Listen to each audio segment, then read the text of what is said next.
बिस्मिल्लाहिर्रहमानिर्रहीम। अस्सलाम वालेकुम माय यूट्यूब फैमिली, कैसे हैं आप? आई होप कि आप खुश होंगे।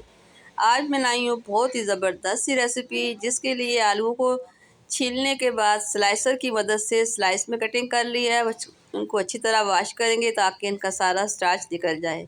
छलनी में डाल दिए ताकि इनका पानी निकल जाए।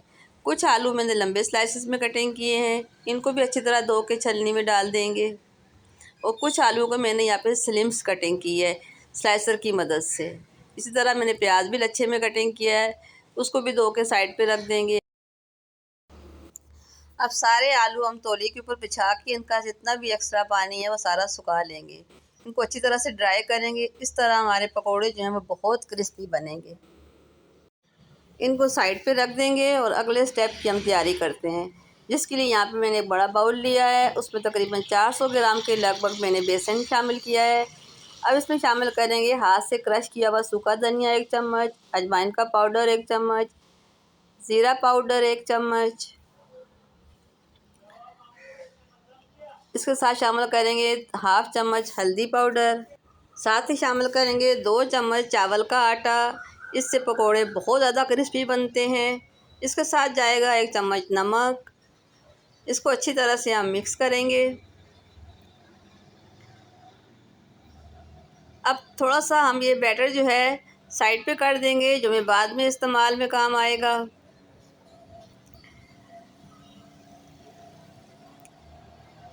इसे साइड पे रख देंगे। अब शामिल करेंगे इसमें चिली फ्लेक्स 1 चम्मच, साथ ही जाएगा रेड चिली।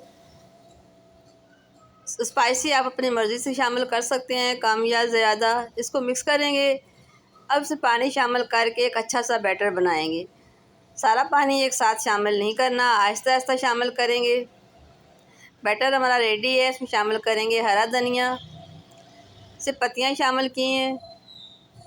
अब जितने भी हमारे आलू सर्कल वाले कटे हुए हैं स्लाइसेस, अब हम इनको इसको शामिल करके अच्छी तरह से कोट कर लेंगे बेसन के साथ। यहाँ कढ़ाई हमने चूल्हे पे रख दी है। इसमें शामिल करेंगे कुकिंग ऑयल।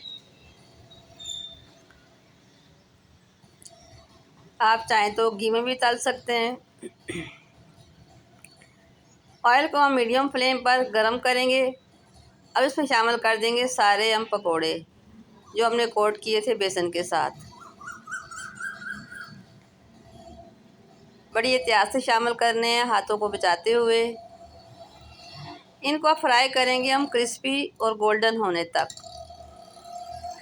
पकोड़े हमारे रेडी हो चुके हैं। अब थोड़ी देर के लिए आग तेज़ करेंगे ताकि ऑयल निकल जाए, और अब इनको हम रिमूव करेंगे। ये देखें बहुत फूले फूले से पकोड़े बने हैं बग़ैर सोडे के। अब लंबी कटिंग वाले पकोड़े भी इसी तरह हम फ्राई कर लेंगे। इनको थोड़ा हल्की आंच पे बनाएंगे क्योंकि ये थिक है और पकने में थोड़ा सा टाइम लेंगे। ये पकोड़े भी हमारे रेडी हो चुके हैं। उसी बचे हुए बैटर में थोड़ा सा मैंने बेसन शामिल किया, 1 चम्मच अनारदाना, और साथ ही शामिल किए हैं आलू के लच्छे। इसी के साथ शामिल करेंगे प्याज के लच्छे। अब थोड़ी सी स्पाइसी शामिल करेंगे, लाल मिर्च, कुटी हुई मिर्च, थोड़ा सा नमक, और साथ शामिल करेंगे 1 चम्मच चावल का आटा, ताकि ये पकोड़े भी हमारे क्रिस्पी बने। इसको अच्छी तरह मिक्स करेंगे। थोड़ा सा बेसन मुझे कम लग रहा है, इसमें हम शामिल करेंगे वो बेसन जो हमने पहले निकाल लिया था। बैटर रेडी है। अब इसको फ्राई करेंगे। बहुत ज़बरदस्त से पकोड़े हमारे फ्राई हो रहे हैं। ये बहुत क्रिस्पी बने हैं, आप देख रहे हैं।